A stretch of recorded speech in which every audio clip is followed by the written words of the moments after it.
big data is a contract between us and our customers, or our fans, as we like to describe them. Currently arguably the best experience you can have on our site is about 60 seconds long.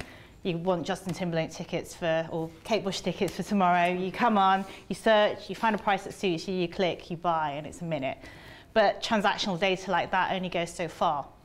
So what we're trying to really to do is to get under the skin of a fan and understand the anatomy of what makes that up. If you get data wrong, you can get it really badly wrong. So Leicester Tigers and Northampton Saints, two of our rugby partners, two huge rivals.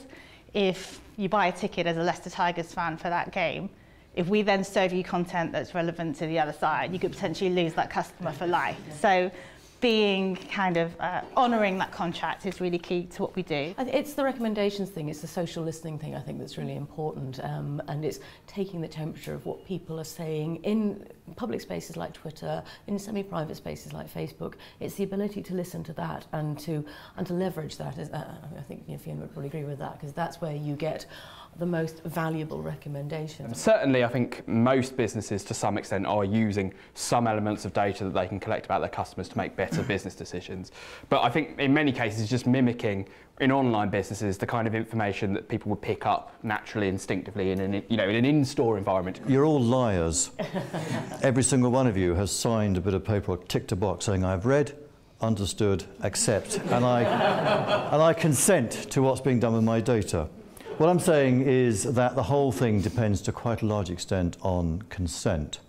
But actually it's a phony consent. In addition to some of the issues that Richard has already outlined, actually there are kind of more subtle differences here, that it's taking away autonomy in a way from an organisation. You're expecting big data to do all the work for you. Many of the people who come to my events are digital marketers, and historically you were paid for your expertise. Right? You were making decisions and second guessing things, whereas now actually if you're a web designer, should I say this design is better than that design, when actually I can test both and see which is the better performing. It's very narrow to rely heavily on data as your only decision-making tool, because as Calvin says, it can be statistically insignificant. I think the real skill, and this is what sort of humans bring to it rather than data scientists, I'm not entirely sure a human actually, is that sort of broader warmth of experience, if you like. Most of these things boil down to good judgment, and machines aren't yet that good at making judgment, but humans by and large can make judgment. So there is a common sense test, and whatever you do, just stand back at the end of the day, is this going to work? What are the possible downsides? No one wants to be the creepy guy at the party, but we want to be part of the conversation. And being part of the conversation means understanding kind of the people that are also involved in that, and what their different points of view are, and being able to contribute positively and in engaging fashion with them. The reality is there is so much data out there, the health data, the financial data, the shopping data, telecoms, location data, and we ain't seen nothing yet.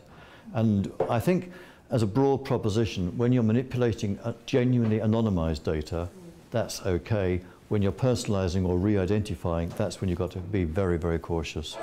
Emotionally, I'm a little bit overwhelmed by what everyone was talking about tonight, and I think that's probably indicative of actually if people have to face up to what's going on, that's my instant reaction, is just I'm completely overwhelmed, a little bit devastated by some of the stories.